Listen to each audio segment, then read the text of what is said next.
Hello friends, मैं सक्कू आप सबका अपने चैनल भगवान भरोसे पे स्वागत करती हूँ। आज मैं आप सबको बताऊंगी तीज क्या है, कितनी प्रकार की हैं और क्यों और कब और कैसे मनाते हैं, और उसके साथ ही हरितालिका तीज के बारे में मैं विस्तार से पूजा विधि के साथ बताऊंगी। तो चलिए स्टार्ट करते हैं। सबसे पहले हम जानेंगे कि तीज क्या है। तीज एक संस्कृत शब्द है जिसका अर्थ तीसरा होता है। तीसरा मतलब तीन। कैलेंडर के अनुसार अमावस्या के बाद तीसरे दिन को दर्शाता है।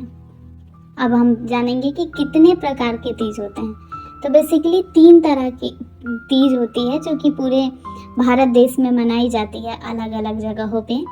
श्रावण मास की अमावस्या के तीसरे दिन मनाई जाने वाली तीज को हरियाली तीज कहते हैं।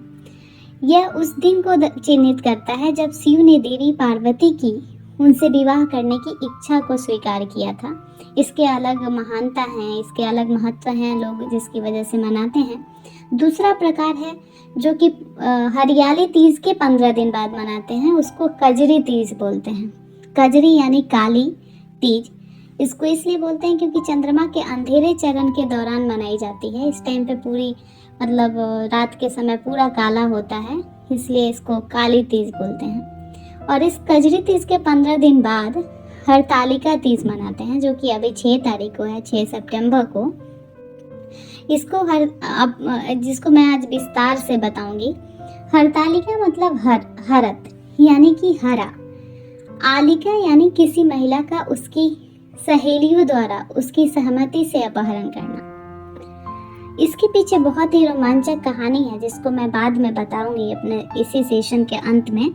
तो अभी हम जानेंगे कि हरतालिका तीज क्यों मनाते हैं और इसको और किस किस नाम से जानते हैं। हरतालिका तीज को और हरतालिका तृतीया व्रत भी बोलते हैं और बहुत सारे नामों से जानते हैं। लेकिन यह मनाते क्यों हैं? यह व्रत विवाहित महिलाएं अपने पति के कल्याण, स्वास्थ्य और लंबी आयु तथा सुखी वैवाहिक जीवन के लिए रखती हैं, और अविवाहित लड़कियां अच्छे पति की प्राप्ति के लिए रखती हैं। ठीक है। आमतौर पे गणेश चतुर्थी के एक दिन पहले आती है। उस अवसर को दर्शाता है जब पार्वती ने अपने पिता हिमालय द्वारा विवाह में उनका हाथ भगवान विष्णु को देने की इच्छा जानने के बाद खुद को ही अपहरण करने के लिए अपने सहेलियों को प्रोत्साहित की थी ताकि वह इस शादी से बच सके। यह उन विवाहित महिलाओं द्वारा मनाया जाता है जो अपने पति की लंबी उम्र के लिए निर्जला व्रत रखती हैं। अब हम जानेंगे कि इसका महत्व क्या है। इस व्रत को करने वाली स्त्रियां पार्वती जी के समान ही सुखपूर्वक पति रमन करके शिवलोक को जाती हैं।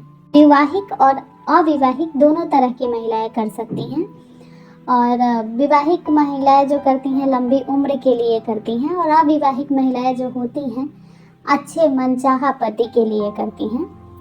बात करेंगे पूजा की सामग्री, शुभ मुहूर्त और पूजा विधि के बारे में। सबसे पहले आप पूजा की सामग्री नोट डाउन कर लीजिए ताकि आपके लिए आसानी होगी।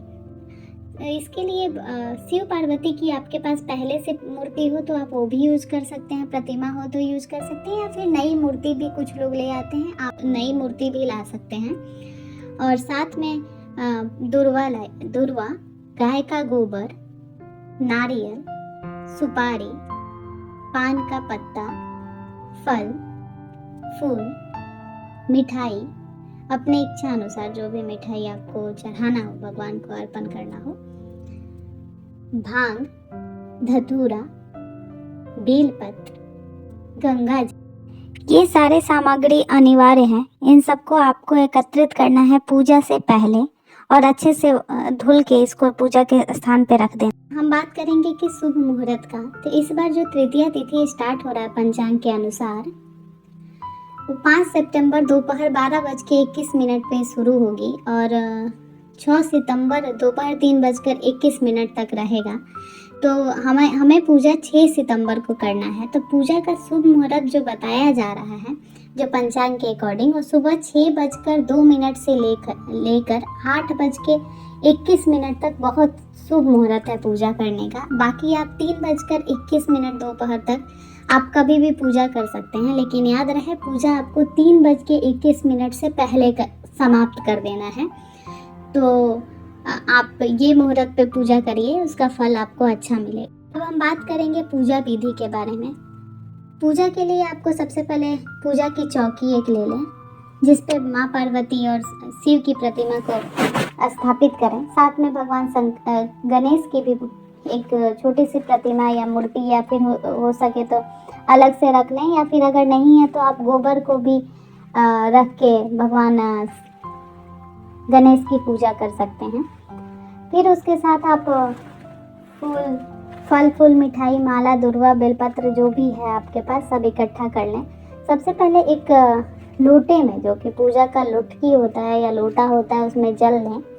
उसमें 2-4 अक्षत या चावल अक्षत होता है, जो चावल को हल्दी में रंगा जाता है अगर है, या फिर चावल के 2-4 दाने डाल दें। 1 का सिक्का और दुर्वा, ये सब लेके आप अपने पति का नाम लें। अपने पूरे परिवार की शांति के लिए कामना करते हुए संकल्प लेकर उस जल में डाल दें। फिर उसके बाद उसमें उसके ऊपर आम का पल्लव रख के और नारियल को लाल कपड़े में लपेट के उस पर रख दें, और फिर अपनी पूजा का आरंभ करें। दीप जलाएं, हो सके तो गाय के घी में दीप को जलाएं, और वो दीप को तब तक जलाएं जब तक आपका पूजा पाठ आरती समाप्त ना हो जाए। उसको ध्यान रखें कि वो जलता रहे। फिर अगरबत्ती जलाएं और पूजा स्टार्ट करें। फल फूल, मिठाई, माला, दुर्वा, बेलपत्र सब भगवान को चढ़ाएं। माँ पार्वती को 16 श्रृंगार की चीज़ें अर्पित करना बहुत ही शुभ माना जाता है। तो आपका जितना यथाशक्ति अनुसार आप हो सके वो चढ़ाएं। अगर आपके पास ज़्यादा कुछ नहीं है तो सिंदूर, टिक्की और बिंदी, यही चीज़ तो आप ज़रूर ही चढ़ाएं। फिर प्रतिमा के सामने दीपक और धूपबत्ती लगा के सच्चे मन से तीज की कथा को पढ़ें या फिर उसे सुने और फिर आरती करें। लेकिन माँ पार्वती और शिव के पूजा से पहले भगवान गणेश की पूजा अवश्य करें। अंत में भगवान गणेश की आरती से आरंभ करें, फिर शिव और पार्वती की आरती करें। अगले दिन सुबह उठकर स्नान आदि से मुक्त होकर पूजा के उपरांत सर्वप्रथम प्रसाद ग्रहण करें, फिर स्वच्छ भोजन से पारण करें और दान करें।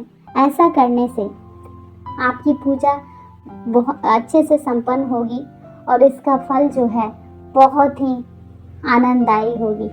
तो इस प्रकार से आप तीज व्रत को करें, और हाँ, अपने आप को अच्छे से सजाना ना भूलें। 16 श्रृंगार करके इस पूजा।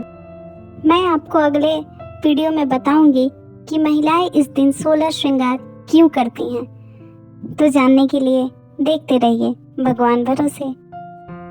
इसी के साथ मेरा आज का ये सेशन खत्म होता है। तो आप सबको हैप्पी तीज मेरे साथ बोलिए। जय महाकाल, ओम नमः शिवाय।